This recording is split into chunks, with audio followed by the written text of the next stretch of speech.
Okay, this is Module 2. We're starting to look at the principles of animation.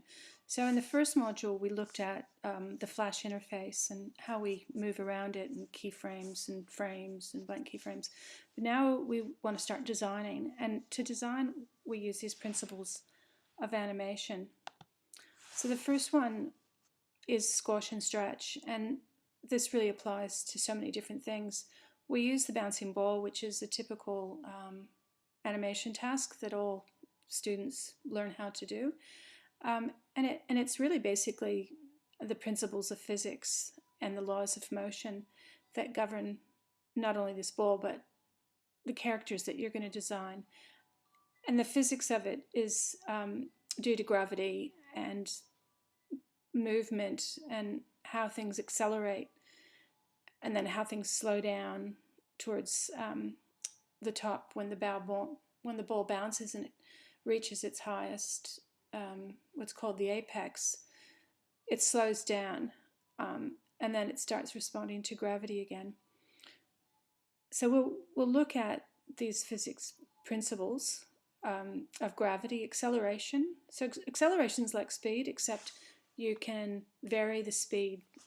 So you can slow down and you can speed up. Like a track runner will slow down sort of around the turns, but when he starts, he'll speed up and then he'll slow down into a space. So acceleration is changing speed. And velocity, again, is speed, but it's with direction.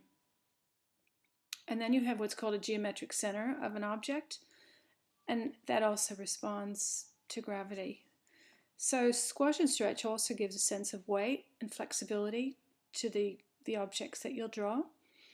And squash and stretch also refers to more complex objects such as the human face, which as you get older, it squashes and stretches, and as you smile or frown or change the head movements.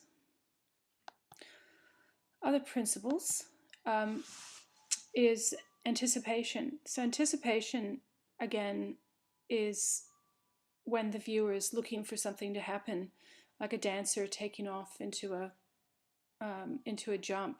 She'll first bend her knees, and that's a very slow process. And then when she jumps, she speeds up. Or a golfer who has his golf club right behind his head. So he's anticipating, he's slowing down, and then all of a sudden he's accelerating and connects with the ball. Or a baseball player, same principle. The baseball bat is behind his head and you're anticipating when he's going to hit it. So staging is another principle, and it's really important, especially when you're doing your early designs. Where are you going to put your character? What sort of light and shadow are involved? And of course camera angles, which will give the viewer the perspective of and guide the viewer where you want the viewer to look. And straight ahead action and pose to pose. So the straight ahead is a frame by frame sequence, which we'll be using. So you go from the beginning frame to the end frame, and it's quite fluid and it's more for realists. And then pose to pose, which is starting the drawing with a few keyframes, and then you fill in the intervals later, sort of like in betweens.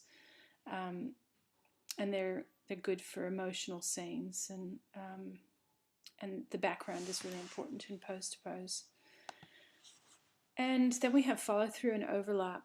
So a follow through is to help the render movement more realistically and to help give the impression that the character is following the laws of physics that we just discussed with acceleration and gravity and velocity and the pushes and pulls of things. And overlapping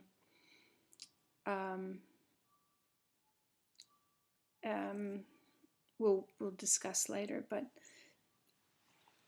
we'll hit these as we go through our activities, and it'll start making more sense to you. Okay, so we'll move on now.